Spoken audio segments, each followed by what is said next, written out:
students. This is me, Dr. الحسني, and I'm here for Semantics course, and that's the third lecture that we have to give.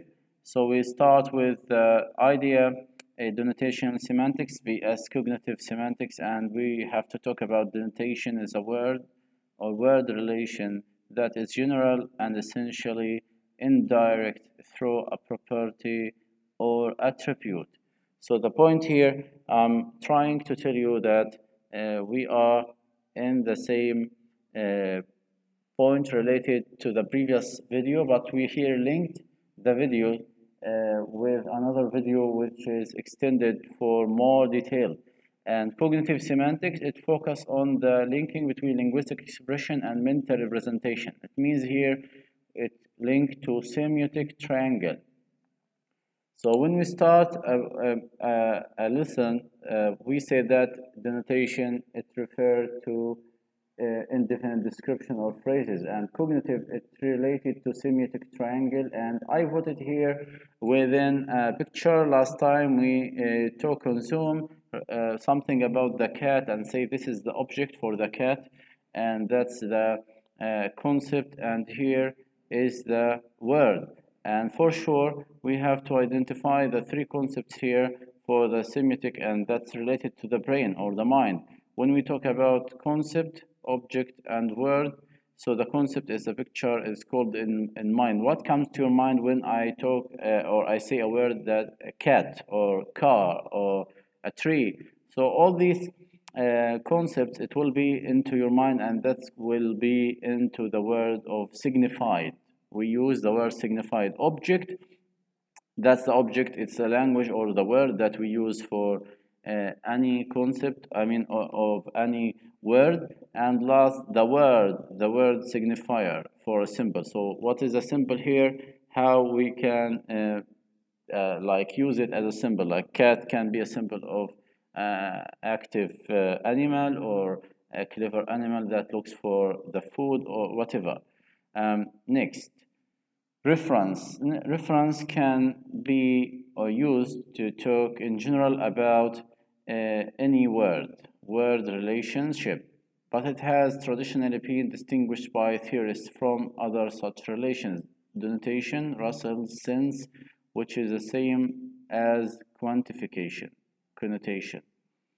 So we are not here to define the names for the theorists or the authors, but we are here to tell you that it's understood as a singular reference, that is the relation of a word to a particular item in the word. Properties of singular reference, we have, like, let's say we have R and we have X and Y under R. So we say that X is replaced by a term, let's say that cat, and we have Y is replaced by an object, and here it's called a referent. A referent, we said, it's what comes to your mind to imagine that animal or the cat, and then the referring term stands for, represents the object to which it refers. So I'm here to tell you that what this object stands for, and we realize that it's an animal. When I say cat, it's an animal. I don't imagine anything out of animal characteristic or feature. I don't imagine a human being. I don't think about materials. I just think about one soul, which is related to animal species. So I'm here focus my way of thinking towards one image, and I use my mind to think about it. You contribute the object, larger linguist holes into which the referring terms figures. So how I figure it out? If there is no referent, then you have an empty name. It means, let's say that before the astronauts moved towards the moon, so they recognize a lot of rockets, a lot of types, so they have an empty name at the beginning because there is no imagination about what's going on or what's the life on the moon or the Mars. So that's why they started to give them names, just to make the imagination or the figure of the picture in the mind easier for anyone. So that's why if there is no referent, there is no name. Referring expressions, we have here, normally we have to talk about the identity of referent when we talk about any referent, like general referent King Henry 8, the 8 one of or Abraham Lincoln for America, or Mao for China. So three of them, they are individual characters, but these characters reflected their own countries, like here America and China. We will focus on the moment for what names in the context and see that have unambiguous reference. It means they are well-known people. We have also, under the referring expressions, we have to understand that there is deictic elements. So what do we mean by deictic? It's also called indexicals. For you to memorize, if I said this already proper names and well-known names for the referent, but here the deictic element, it means words referred to something in the speech situation itself. How? Like I use I to refer to myself. You use you to refer to another person that you talk to. It's called addressee. Here typically refer to place of the speech event. Why now typically refers to the time of the speech. Third person now can be used with deictic reference. Who is he? So that's the deictic. It means I'm trying to tell others who I'm speaking to, or what is the direction for my speech situation. Anaphoric element for referring as well, sometimes we do the antecedent way. How the antecedent or the way for anaphora or cataphora? We are here to tell others, if I mention the name, like George, and I put after George he, it means I do the anaphoric element. It means I put the reference or the pronoun after the proper noun or after the proper name, and that's called anaphoric element under the referring expression. So we have to differentiate between deictic and anaphoric. Deictic, I just mentioned pronoun to whom I'm talking about, and the others that I'm talking in anaphoric, it means I mention the proper name and then I put in the same sentence the pronoun that it's fit for the name. Let's say that Susan refuses to marry George because he smokes. If I said George refuses to marry Susan because she smokes. So you have to understand that concept. Next, here to continue, we have quantified noun phrases.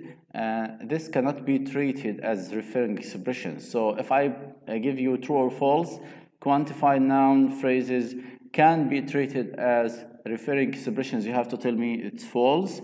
Why? Because we can give you an example, and these examples, it's usually like here it includes a, and, some, few, many, all, each, any, every, and all of these quantifiers couldn't be referring to something. An example here, we have A and B. John trusts himself is equivalent to John trusts John, and this is didn't give any meaning or didn't change anything. That's it's not calling a referring or a referring expression. Everyone trusts himself.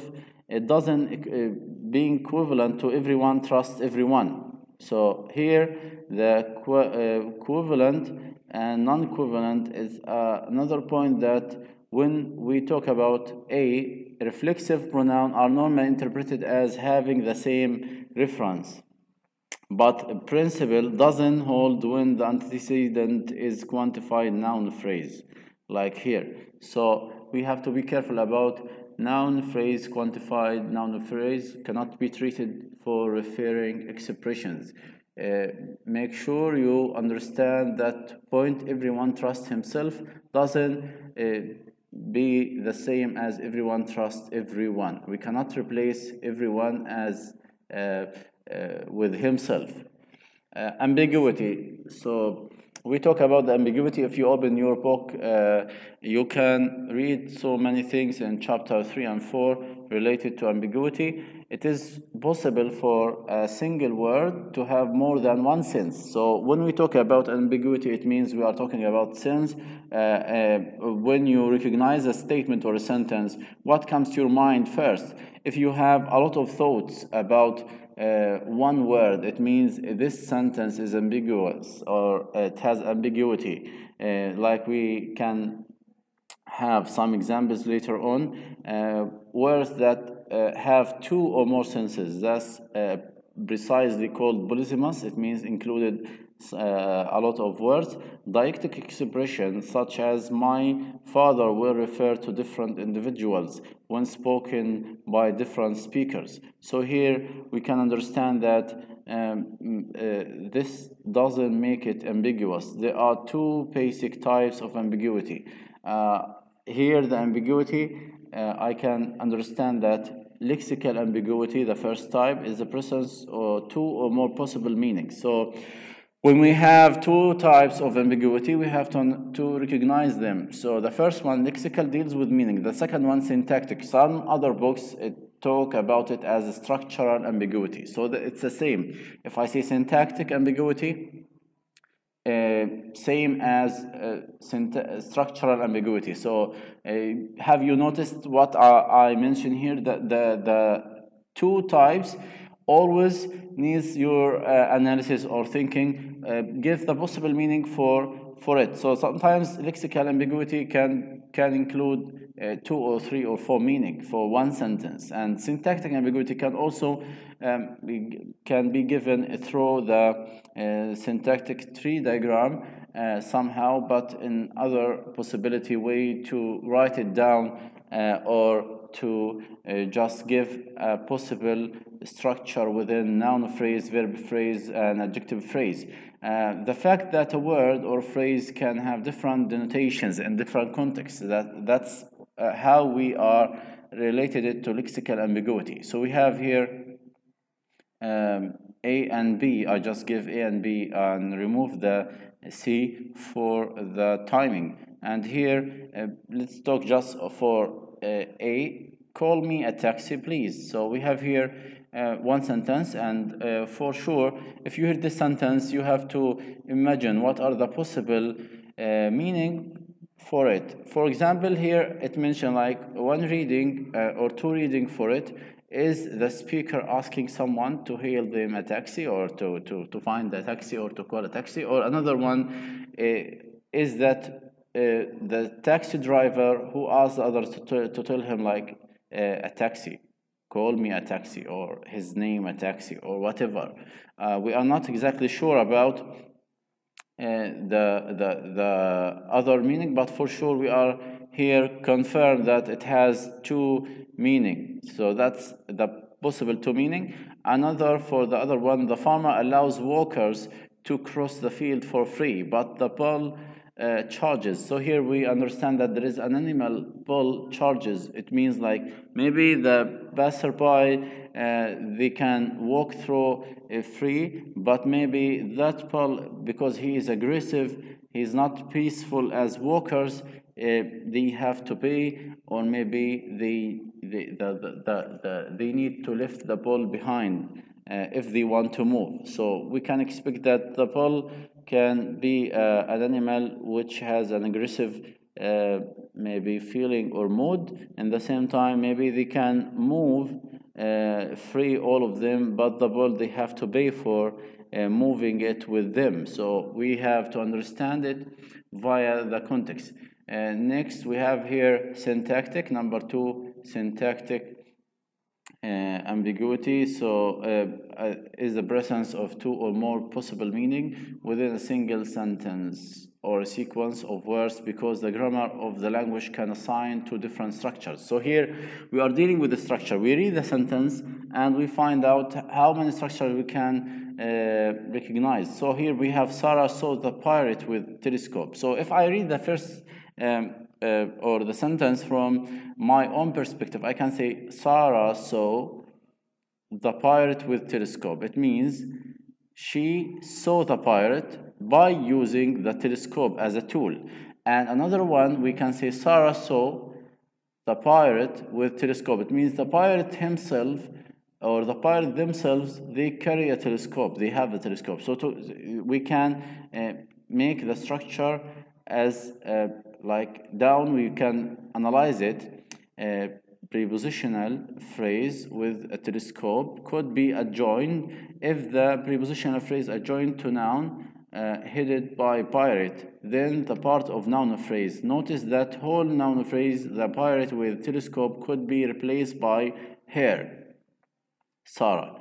In this scenario, the pirate is holding a telescope and Sarah sees the pirate. As I mentioned, that's the first scenario. The second scenario, the prepositional phrase adjoined to verb, and here the noun phrase, the pirate, is its own constituent, and with the telescope gives information about how the pirate seeing event happen in this scenario. Sarah is using the telescope to see the pirate. So as I mentioned it here. The second point, one morning I shot an elephant in my pajamas. How he got into my pajamas, I will never know. So we have here one case that one morning I shot an elephant in my pajamas. So I'm wearing the pajama and I shot an elephant. Another condition for that structure, one morning I shot an elephant in my pajama. It means the elephant maybe got into my pajamas, or maybe he is standing on my pajama. That's why I shot the elephant. So we have two concepts like here. Did he shot an elephant while wearing pajamas, or did he shot an elephant that somehow got into his pajamas? And that's called structural or syntactic ambiguity. Okay, well, next we have here figurative senses. So when we talk about figurative senses, some of the best known figures of speech are listed in. We have here metaphor, traditionally defined as a figure of speech in which an implied comparison is made between two unlike things, but see comments below. So we have here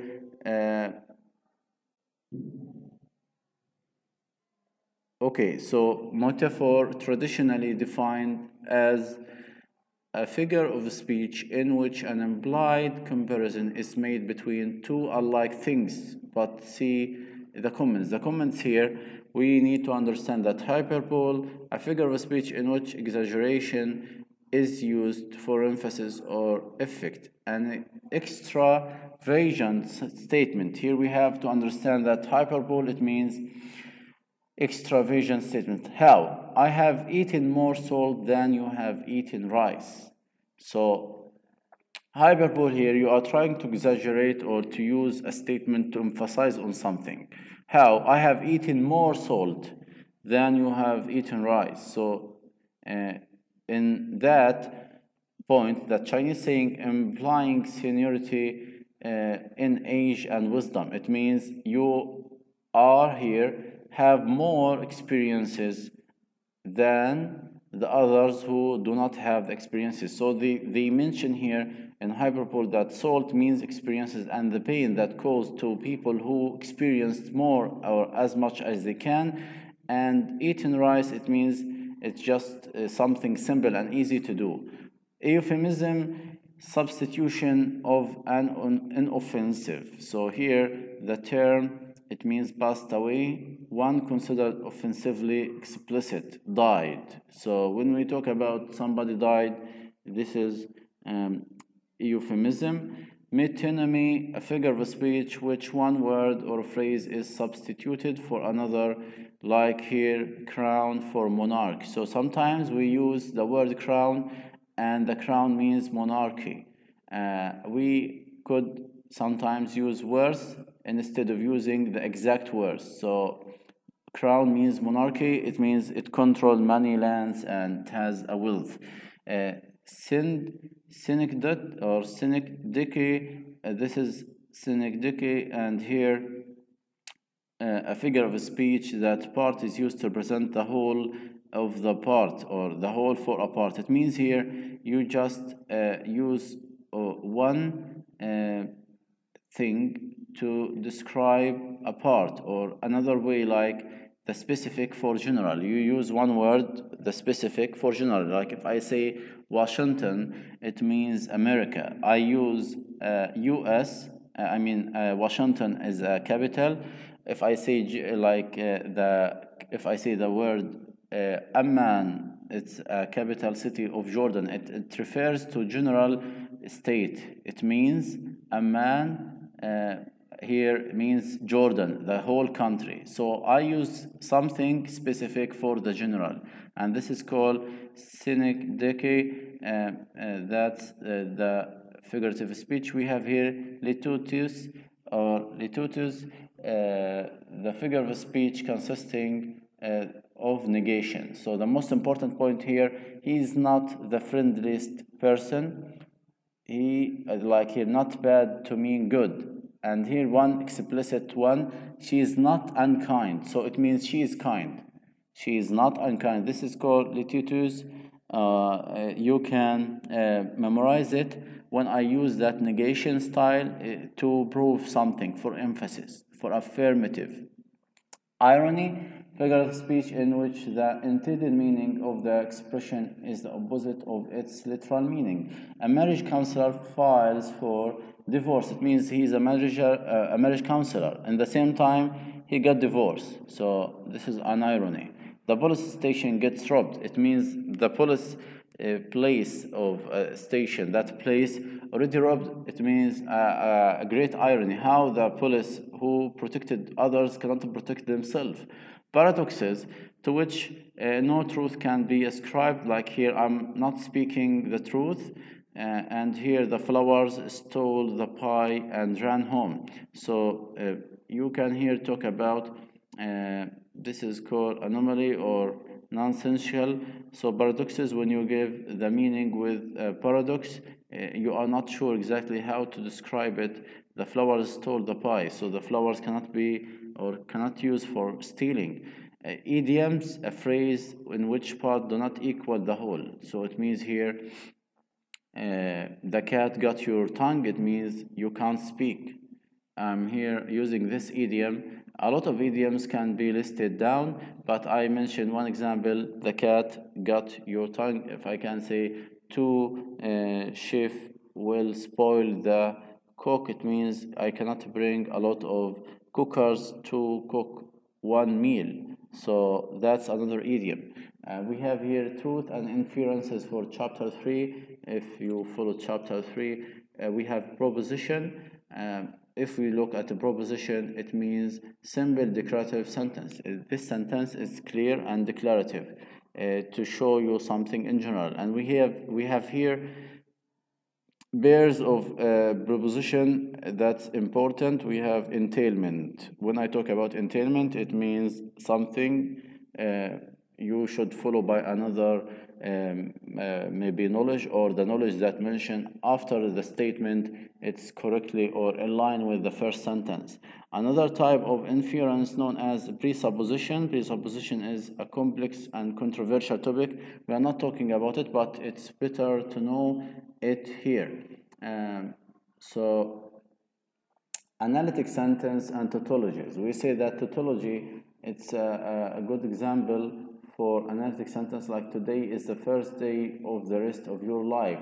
And here, when we're trying to tell it, it's always true. They are not very informative. The speaker who commits himself to the truth of such sentence is making no claim at all. So if I say today is the first day of the rest of your life, so I'm here to tell you like something true. Like if I say all queens are female, so here is tautology. It's kind of accurate sentence. And here another example, Coursera, what will be. So you can see here also another example, but when history calls, history calls. So that's an example of tautology, and the sentence confirm itself as a true sentence. They are not very informative here. They are not very informative. And we have here The contradictions, this type are said to be contradictions. Why? Because if I say married and unmarried, it will be contradict like single and married. This is contradiction. And contradiction here, when we have this kind of pragmatic inference, I don't need you to understand directly this one, but it derives from pragmatic inference. And here we have your children are not your children. And here you have the contradictions. You will not understand it directly. They are sons and daughters of life longing for itself. So the following sentence confirm what is the previous one. Your children are not your children, because she said that they are sons and daughters of life longing. Note, propositions here means if there is no contradiction and no analytic, it will be synthetic. It means this proposition is true in some situation and false in another. So this note, I don't have an example for it right now or right away, but you can search some examples for synthetic. So here we give you a contradiction with your children are not your children. Okay, the next slide that we have to continue entailment, and we talk a lot about entailment in the previous time, but here we want to show you like one example, a quick example. Edward VIII King has abdicated the throne in order to marry Wallis Simpson. So that's the first sentence. The entail sentence that followed A, it's B. Edward VIII is no longer the king. It means here abdicated is a synonym for is no longer the king. Example here also, I broke your Ming dynasty jar, the same like your Ming dynasty jar broke. I broke your Ming dynasty jar, but the jar didn't break. So many examples here. You can follow that kind of example. I mean, not example, it's kind of explanation to expose the previous example. I wish that we can continue more. This is the last. For the lesson, Hong Kong is warmer than Beijing. So in December, Beijing is cooler than Hong Kong in December. So intuitively, it seems that A entails B. Whenever A is true, B is true. And B, let's say that B is false, then A must be false. That's the entailment. How we understand the entailment from here. Finally, thank you for listening and being concentrated with me within that lesson. I wish to see you soon. Thank you very much again, and see you next week for another lesson and another discussion. I wish you a great weekend.